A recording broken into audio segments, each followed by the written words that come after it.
Season 3 Reloaded is here, and there are a lot of things that you need to be aware of. We've got new features coming in with Season 3 Reloaded. We've got features they had in Warzone 1 that they're now bringing back. We need to talk about Warzone Ranked dropping today, and most importantly, we have to talk about weapon balancing. Now, starting off with the new weapons in weapon balancing, since they put that at the top, we've got two new weapons here. We've got the F-Tac Siege handgun, which is a machine pistol with a jaw-dropping fire rate and rapid swap speed. You can unlock this via 50 hipfire operator kills with handguns. You know, just really good mobility here. A trusted secondary for up-close engagements. You're going to have to put yourself right on top of people fighting within that 5 to 10 meter range. We also have the fully automatic deagle right here. You can unlock this via 30 headshot operator kills with the deagle in particular.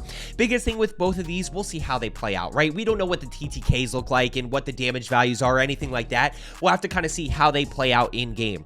Now, we also have the throwing star right here. Biggest thing, less accurate hits will not result in a kill, but rapid deployment capabilities. You can throw these much faster than you can a throwing knife, but I will say I think throwing knives are still going to be the meta option to go with when it comes to a lethal. Now, a few things with weapon balancing. We see the first raise right here. The delay between first equipping a weapon and being able to fire it has been decreased across numerous weapons. So when grabbing a loadout, when picking a gun off the ground, you know, that first raise is going to really play in and you're able to shoot a little bit quicker. The other thing is going to be your armor damage here. Maximum armor damage values have been added to ARs, battle rifles, submachine guns, and LMGs, which are slowing down the close range time to kill. You know, the long range time to kill is fast, but it's at least somewhat manageable. The close range time to kill at times is just insanely fast. So this maximum armor damage is going to help with that a little bit.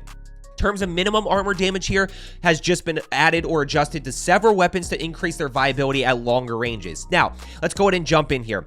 Handguns, not really anything too crazy here. Basilisk P8, 90x12, don't really need to worry about those too much. Let's go look at the BAS P here. A lot of changes to the BAS P. ADS speed increase, a little bit of mobility. Headshot damage multiplier decrease, so they're taking back that headshot damage multiplier. Maximum damage increase, maximum damage range increase, mid-far damage increase, a lot of increase here, right? This is a buff right here, clearly. Minimum damage increase. BAS P could definitely be a viable option. Lockman sub, nothing changed. Lockman sub is still going to be the same, still going to be meta. You know, the only change here is the burst fire, which nobody's using. So the Lockman sub, still going to be the meta, but a lot of different guns we got to talk about. Minibak here, minimum armor damage increase, so slight buff there to the Minibak. We've got the Vaznev, maximum damage range decrease. So the only thing that changed on the Vaznev is the maximum damage range. Still going to be a meta option. The other thing that we're kind of seeing right here is we had the Lockman, we had the Vaznev, and we had the Vel. No changes to the Vel, so Vel's still a great option. ARs here. Slight change to the Chimera, reduce first raise animation time so you can shoot it a little bit quicker. Chimera, still going to be a meta secondary. ISO Hemlock, maximum damage decreased, mid damage decreased, minimum damage decreased, lower torso multiplier increased, extremities multiplier decreased. Got to be a little bit more accurate here, but no headshot damage, no chest damage. ISO Hemlock, slight nerf right here with these three. We'll see how much they actually change that to see whether it's still in the meta or not. Castall 545, close mid damage range decreased, mid damage range decreased, so, you know, slight nerf right there. Castall 762, always been slightly viable, just a little bit tougher to use. Extremities multipliers decrease, so slight nerf right there, but overall, I think it's still going to be a pretty good option, especially on Ashika Island. Castall 74U, minimum armor damage added. Castall 74U, still going to be a great option. Not really changed in terms of damage values and everything like that.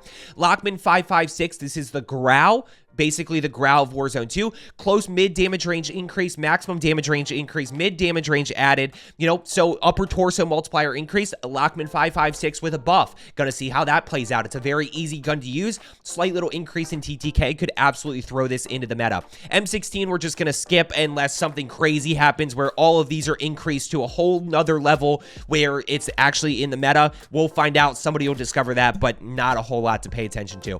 M4 reduce first raise animation time. Not a lot of changes here. Still going to be in the meta. M13.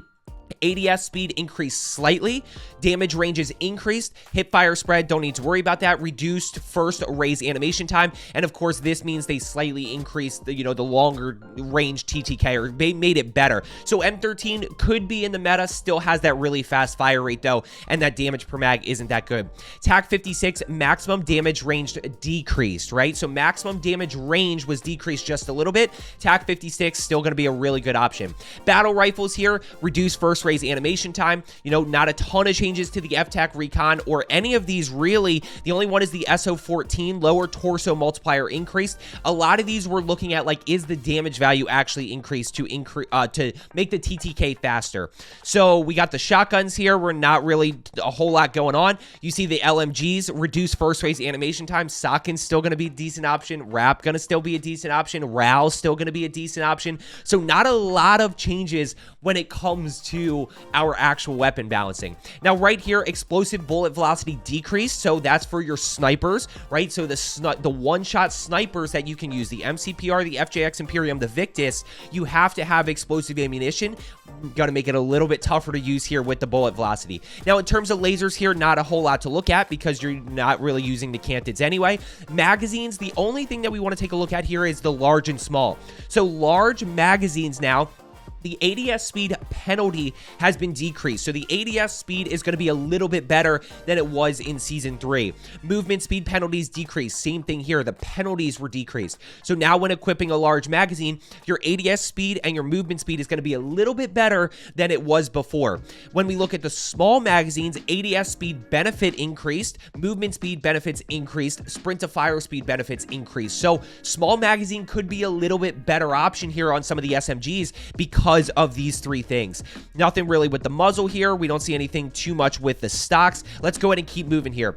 Cluster mines, armor damage decreased. What does that mean? The amount of damage it does to armor plates has been decreased. What does that mean overall? Cluster mines were nerfed. Now let's go ahead and keep moving here. We're going to keep scrolling down. Let's go ahead and keep skipping this. We're going to skip all this stuff. Let's go into maps and Warzone 2 right here. Okay, let's go into updates with Al Mazrah. Stam support spotted. That's just a new area. Here we go. Big one right here, guys. This is a pretty big change that you need to be aware of. All maps, all modes, UAV. UAV pings will now only emit from the player who activated the kill streak. So this one gets a little bit interesting. The way I understand this is when I pop a UAV in, say, bunker building or somewhere on Al Mazrah, it's only going to emit for me. So my teammate who is in farms may not actually get that UAV ping. Now, at first glance, you're like, man, that's really frustrating. There are now unlimited UAVs at buy stations, but they cost $6,000 now. So increase the pricing a little bit, but you can buy unlimited. If the player who activated the UAV is killed, the UAV will finish. Using 3 UAVs will still upgrade into an advanced, but that's not something we worry about too much. The amount of missiles dropped during mortar strike has been decreased by 25%. So previously with the mortar strike, it would go 1, 2, 3, 4, 1, 2, 3, 4, 1, 2, 3, 4, 1, 2, 3, 4. So it would drop 16 mortars. That's been decreased by 25%. Now, I don't know if that's going to be 1, 2, 3, 1, 2, 3, 1, 2, 3, 1, 2, 3, or if that's going to be 1, 2, 3, 4, and that's going to happen 3 times, if that makes sense. So is it going to be 3 mortar strikes 4 times or 4 mortar strikes 3 times? We'll kind of see what they end up changing with that. Let's go ahead and keep rocking more buy stations on Ashika Island, which is a really good thing. Let's go into quality of life here.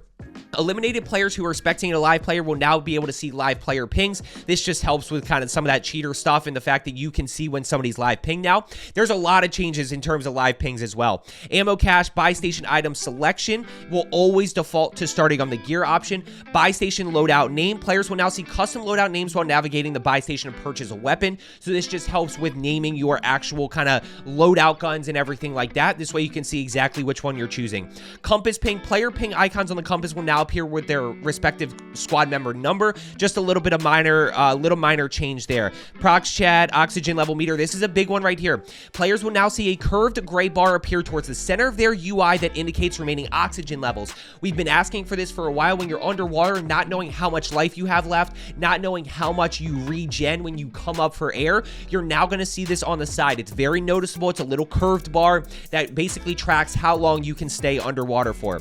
Now, this is the big one 1 right here. Let's start with the playlist. Week of May 10th, we've got ranked play all week, or for the next 3 weeks. We got May 10th, May 17th, and May 24th. We've got BR solo quads and Ashika Island Resurgence solo through quads. Then we're going to go to the 17th. A lot of different options here. We've got BR quads, we've got Mini Royale solos, we've got ranked play, which is only trios, by the way. We've got Ashika solos and trios, so obviously trios is my favorite game mode. Can't wait to keep running that. We've got Massive Resurgence, which is on a big map, duos, quads. We've got Plunder, and then the 24th, we've got duos, trios, quads, trios there. We got Ashika, duos, quads. We got Massive Resurgence, solos, trios. A lot of different options here that people are going to be able to play. A lot of different game modes. Now, let's go ahead and jump into ranked. Brand new game mode on, this is going to be on Al Mazrah. It is trios. Definitely going to be playing it a little bit. Going to see what you guys want me to put out more content on. Here's kind of the most important things to understand. Map Al Mazrah, trios, 150 play count. Gulag entry kit, redeploy pack, squad assimilation, multi-circles are all disabled. Adjusted is spawn protection. Riot shields are disabled. Fire sales, jailbreak, restock disabled. Vehicles, few different things that are disabled. Here's how this works. So basically, it's very similar to multiplayer ranked, which is your goal is to get as much SR as possible, as much skill rating as possible. You are going to start in bronze 1 with 0 SR. Now, players earn SR based on match performance, with SR awarded for kills, assists, and outlasting other squads, i.e. like finishing in the top 5 or winning. Now, here's exactly how your kills and assists work. With 21 plus squads remaining, right? So there's going to be, it's trios, so there's 50 squads that go into a game of ranked. With 21 plus squads remaining, you are going to get 5 SR per kill or assist and 2 SR per squad mate kill. So if my teammate gets a kill, I get 2 SR. Now, that's for 21 to 50 squads. With 3 to 20 squads remaining, now the kill values start to increase a little bit. So you have 7 SR per kill and assist, 3 SR per squad mate kill. Then with 1 to 3 squads remaining, your end game, you are getting 15 SR per kill and assist, 7 SR per squad mate kill. So you are getting rewarded for kills, but you're also getting rewarded for staying alive and making it further into the game. Final placements here. So here's your SR based on the final placement. Top 40 is 5, top 30 10, top 20 20, top 10 30, top 5 45, third is 60, second is 80, first is 100. So if you drop, now keep in mind, I could say you drop a 10 kill win, but when did those kills actually happen? Did they happen when, did you only get 1 kill in the final 3 teams and everything else was early game? So that's how we're going to have to balance those and really see, what the best way to do it is. The obvious way is you want a lot of kills late game to be able to clutch the dub. Now, here's where it gets really interesting. Here's where it differs from multiplayer ranked, is that you actually have to spend SR in order to queue into a game once you get to silver 1. So bronze 1 to 3, you can just queue in as much as you want. You're basically only going to be gaining SR. The moment that you get to silver 1, though, all the way up to top 250 and everything, you have to spend SR to get into a game. So once you hit silver 1, you're going to spend 10 SR. If you immediately go in and just get wiped right off the bat, you only gain 5 SR because you're top 40, right? Because you finish in 50th place. No, actually, you don't get any SR because this is only top 40. So if you go in and you immediately drop in and die, get wiped by a team, and just get completely wiped, you are going to lose 10 SR for that game. Silver 2 is 14. Silver 3 is 18. This is how they are balancing the fact that this isn't just a grind anymore. This isn't just who can play the most. Now it is actually going to be more like who's better, who's consistently getting kills, who's consistently finishing top 1, top 2, top 3, and gaining SR. Because as you get up to, this is where probably a lot of you will sit, right? Diamond 3, plat 1. In Diamond 3, you have to spend 72 SR. So if you finish top 5 and get a few kills, you're not going to gain any SR because you've got to make up for this 72 right here. Same thing with plat 1. If you go in plat 1 and you get 0 kills and you finish top 10, you just lost 9 SR right here because you had to spend 39 to get in. So that's going to be the balance right there. All this there's a lot of rewards and stuff that you can obviously go ahead and look through. Squad back out, a lot of different things here where in terms of like punishment and losing SR. If you lose a teammate before the match begins, your squad will be taken back to the lobby so you don't start the match shorthanded. You're obviously at an unfair disadvantage right there. Disconnecting from matches early will result in SR penalties, so hopefully we don't disconnect too much. You know, SR forgiveness, if a match teammate disconnects during the game, you won't lose any SR for the match. You'll still be able to gain SR if you manage to gain more than your deployment fee. So, you know, if you're in, say, Silver 3 here, and your teammate, you know, disconnects, but you finished third, right? You manage to grind out third place, you'll still receive SR right there. So that's a good little change. That's a good thing. Now let's go into brand new features here, right? I told you there was a lot that we're going to cover. We've covered weapon balancing, we've covered ranked, we've covered some changes on Al Mazrah and Ashika. Let's go talk about some new features. New features meaning like this was in Warzone 1 and we're now bringing it back into Warzone 2. Yes, it's a new field upgrade, deployable buy stations. We obviously got used to these in Warzone 1. For those of you who did not play Warzone 1, basically you can acquire this via ground loot or supply boxes. You are able to get a buy station that you throw down, it drops, and then you can buy a bunch of stuff, which by the way, a lot of changes to buy stations as well. Once a player throws down the deployable marker, green smoke will mark the coordinates, same as Warzone 1. It can be shot down, so keep that in mind. But the biggest thing here is once the buy station deploy marker has been deployed, an announcement will be made to all players within close proximity, and you'll be able to see it on the tac map and mini map regardless of distance. So other enemies will be able to see that. Lootable perks. We had it in Warzone 1, bringing it back into Warzone 2 right here. Perk packs will now be treated as items which can be acquired over the course of a match via looting, buy stations, and eliminating players. This is a new one right here that was not in Warzone 1, which we'll talk about. Default perk packs will be available via loot at equal rarity or via buy stations at 3,500. You're gonna have to know which ones you're buying. Right here, right off kind of the jump, Ranger looks like a good one because of double time and quick fix. You know, maybe a few other ones. Either way, I don't know if any of these are actually going to be worth buying. You know, maybe Veteran at Battle Hardened Tracker Fast Hands, but I don't really see, there's no high alert here, which is the #1 perk. So, you know, I don't really know if any of those are going to be worth buying. Then, personal custom perk packs will be available via squad loadout drops, the same as they usually are. Now, right here, eliminated players will drop perk packs that they are carrying on the ground as a lootable item.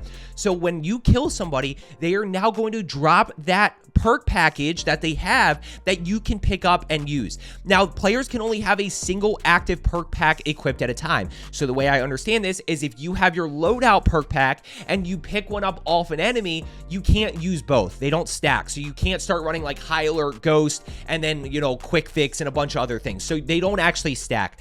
Players cannot equip an active perk pack unless it is replaced with another. Right there, that's exactly what I just told you. Gulag Reentry Kit, that is on Al Mazrah. Most Wanted contract, the reward crate will now drop when players eliminate the most wanted target. So you're running a most wanted. When you complete that, you get the reward crate. If you kill a most wanted, you will also now get that reward crate, and you can use that to your advantage. Let's talk buy stations here. Buy station inventories have been adjusted to provide players with an expected static list of purchasable items.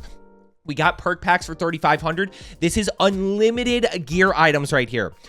Armor plates 500. Biggest one right here is UAVs. UAVs under the unlimited gear items, but they are $6,000. And just keep in mind what we talked about earlier, the fact that it only pings for you. It does not ping for your whole entire squad. So it's only going to be pinging for you. Now, right here, we of course see, you know, loadout drop markers are unlimited. Limited gear items, durable gas mask, which is going to be 2. That's a good change right there. I like that. Not that people are buying durables all the time, but it is good for endgame. Counter UAVs, thankfully, you know, those are limited, although I hope they nerf how many are actually on the ground. Few things right here. This is Al Mazrah in all modes. Redeployed drones are going to throw you a little bit further now. Spawning. We got loadout drops on Al Mazrah. Anything else? Right here, loadout drop event. Al Mazrah Resurgence. A second loadout drop public event has been added to Massive Resurgence. So that's not on Ashika. That's only on Massive Resurgence right there. And that's it. Guys, I hope you found today's video helpful. Let's see how these changes actually play out. I'm going to be honest with you. Let's manage expectations. They've had a lot of great changes on paper in the past that did not actually play out that well, but let's see how this one does right here. I hope you enjoyed today's video. I hope you learned something. Make sure you are subscribed down below, and I will see you in the next one.